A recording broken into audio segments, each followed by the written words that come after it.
Olá a todos, eu sou o Henrique e hoje iremos tratar de um assunto que talvez você já tenha lido ou escutado em algum lugar na internet ou televisão. O argumento do ajuste fino é um argumento teísta para provar a existência de Deus, formulado da seguinte forma. Premissa 1. A combinação de constantes físicas que observamos em nosso universo é a única capaz de sustentar a vida como a conhecemos. Premissa 2.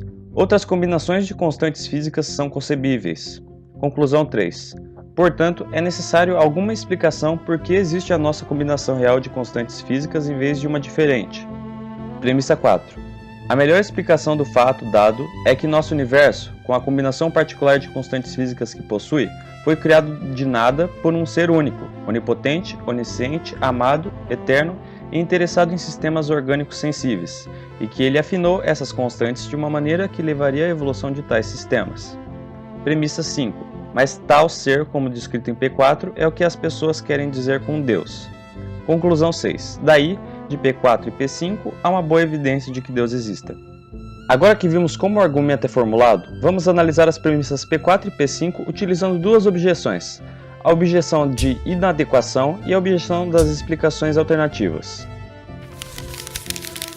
A premissa P4 se trata da hipótese de Deus, que será tratada como G. Ela não é uma boa explicação para as constantes físicas do nosso universo, pelo fato de não falar como Deus as criou ou como ele afinou as constantes. Por causa disso, é uma explicação incompleta, não possuindo base experimental, ou seja, ela também é incompreensível.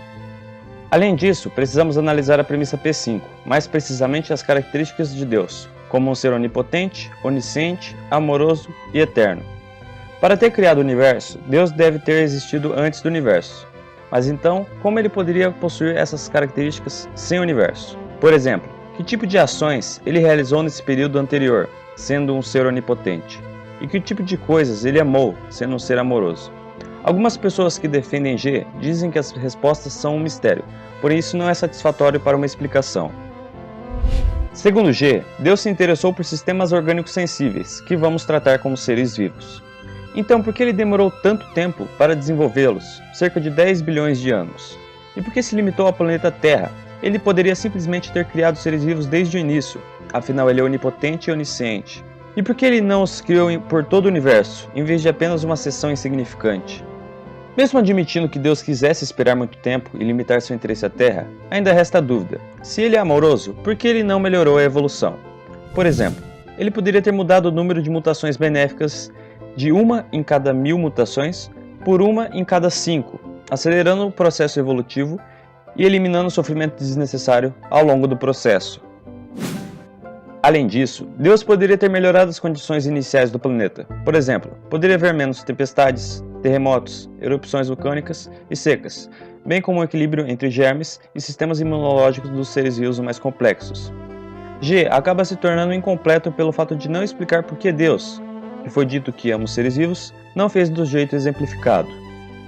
G cria mistérios maiores do que o fato a ser explicado, portanto, dificilmente se qualifica como uma explicação adequada.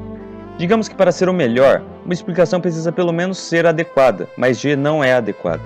Portanto, a premissa 4 do argumento do ajuste fino é uma premissa falsa. Outra forma de atacar a premissa 4 é trazer explicações para as constantes físicas. No caso, pode ser que no futuro, os cientistas criem uma teoria de tudo, que mostre por que nosso universo tem essas leis e constantes e por que outras leis e constantes seriam fisicamente impossíveis. Ninguém jamais provou que tal teoria nunca seria desenvolvida, mas hoje o vídeo vai se tratar de explicações iguais ou melhores que G. Uma explicação para as constantes físicas do nosso universo é que elas são pura coincidência, ou seja, seus valores são apenas um fato bruto. Não tem nada por trás que criou seus valores. Isso pode ser chamado de hipótese do fato bruto, que iremos usar como B. Uma das vantagens é que B, ao contrário de G, não cria entidades além da necessidade. Nesse caso, B não é só uma explicação tão boa quanto G, que já seria o suficiente para refutar o argumento, mas é claramente uma explicação melhor. Poderiam dizer que nosso universo é um tipo especial, e que nenhum dos outros universos seria especial, mas não existe nenhuma razão para acreditar nisso. Embora possamos mostrar que a vida como a conhecemos não poderia existir em nenhum dos outros universos, não há nenhuma prova de que outras formas de vida inteligente não possam existir. Na verdade, os próprios teístas acreditam que, Como Deus existia antes do nosso universo, é possível que uma forma de vida inteligente exista sem a necessidade das nossas constantes físicas. Para que entenda melhor a explicação, vamos considerar uma analogia. Suponha que 10 dados sejam jogados e nós somemos os números que aparecem, sendo o resultado de 10 a 60. Já aviso que qualquer número que apareça será improvável. Além disso, cada um dos números terá sua própria propriedade, não sendo compartilhada por nenhum dos outros números. Por exemplo, se for o número 25, então esse número seria o único quadrado perfeito, que é a soma dos quadrados 9 e 16. E também é o único número ímpar, que é o quadrado do último dígito. O número 27 é o único cubo perfeito de todos eles. O número 28 é o único que é a soma de todos os seus divisores menor do que ele próprio, ou seja, a soma do 1, 2, 4, 7 e 14. O número 11 é o menor número palíndromo e 55 é o maior. Além disso, se considerarmos as propriedades não matemáticas, teríamos mais propriedades, como 26, o número de letras do alfabeto inglês, ou 29, o número de dias durante fevereiro em um ano bissexto. Não importa qual número apareça, sempre acharíamos incrível a sua improbabilidade e diríamos que suas propriedades são especiais. Então poderíamos perguntar, qual é a explicação para o fato de que esse número surgiu em vez de qualquer outro? A resposta é que é apenas uma coincidência que esse número surgiu. Esse caso pode ser o mesmo do nosso universo. Nessa perspectiva, o nosso universo não seria especial, afinal todos os universos teriam um conjunto de constantes físicas diferente. Isso faz a hipótese B uma hipótese muito melhor que a hipótese G.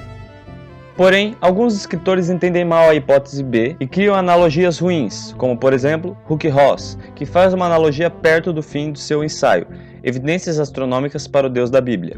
No exemplo, um prisioneiro deve ser executado por um esquadrão de fuzilamento composto de 100 pessoas, mas ele não consegue ser baleado. Duas hipóteses são apresentadas para explicar o evento. Um deles, que representa B, é que todos os 100 erraram por acidente. A outra hipótese, que representa G, é que havia uma trama para impedir a execução. Naturalmente, a hipótese do enredo é mais razoável do que a hipótese do acidente, que é suposto mostrar que G é melhor do que B. Entretanto, essa analogia não se aplica ao universo, pois não há nada que corresponda a uma execução agendada pelo esquadrão de fuzilamento. Nós sabemos perfeitamente como funcionam os esquadrões de fogo, com base em como eles operaram no passado. Sabemos que se eles estão empenhados em fazer seu trabalho, eles simplesmente farão. Mas não há informações correspondentes sobre o processo pelo qual os universos podem adquirir suas constantes físicas. Precisaríamos saber de alguma conexão entre o processo de formação das constantes físicas e a presença ou ausência de formas de vida no universo. Mas simplesmente não temos nenhuma informação desse tipo, e isso acaba destruindo a analogia. Há outra maneira de defender B contra a acusação de que não explica por que nosso universo tem os recursos particulares que possui. Considere uma analogia.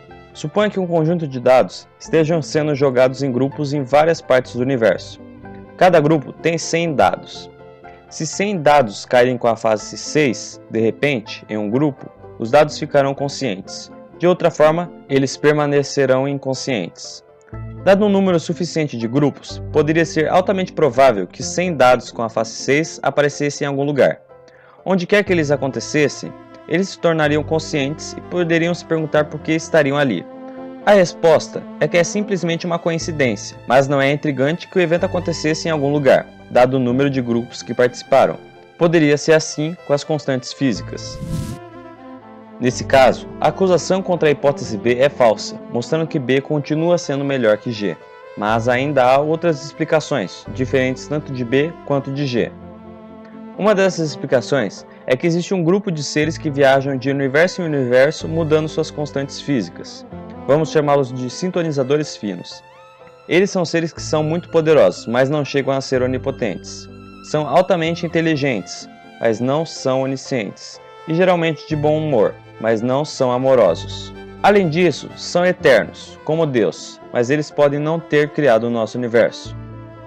Mas lembre-se, estamos tratando das constantes do nosso universo, não da sua criação. Isso é assunto para outro vídeo. A explicação diz que foram eles que sintonizaram nossas constantes. Por exemplo, digamos que eles estavam interessados na evolução das formigas, ou seja, eles mudaram as leis do universo para que elas dominassem o mundo, não se importando com o tempo que levaria ou se outras espécies dominariam o planeta por um curto período de tempo. Poderíamos chamar isso de hipótese da sintonia fina, ou F para abreviar. B. Continua sendo a melhor explicação pelo fato de que F contém a noção pouco clara de seres eternos.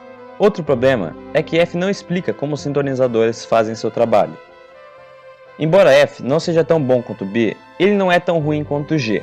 Por exemplo, G tem todos os defeitos de F já mencionados. Além disso, F não tem problema nenhum com a questão de onipotência, onisciência e amor, porque os sintonizadores não possuem essas propriedades. Além disso, F não lida com a questão problemática da criação do universo, diferente de G. Nem há nenhum problema para F sobre o longo tempo que levou para as formigas evoluírem ou o fato de que é apenas aqui na Terra que essa evolução ocorreu. Poderia ser que os sintonizadores finos gostassem que ele ocorresse mais rápido e em mais locais, mas eles não tinham o poder e o conhecimento necessário para isso. E finalmente, o enorme sofrimento que ocorreu na Terra ao longo dos séculos não é um problema para F. Ou eles não se sentiram mal por todo esse sofrimento, ou então eles não tinham o poder e o conhecimento necessário para evitá-lo.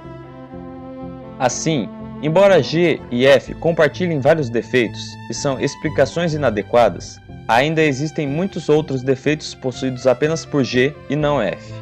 Além disso, não há defeitos possuídos por F que também não são possuídos por G. Por todas essas razões, G é uma pior explicação do que F, que mostra novamente a falsidade da premissa P4 do argumento do ajuste fino.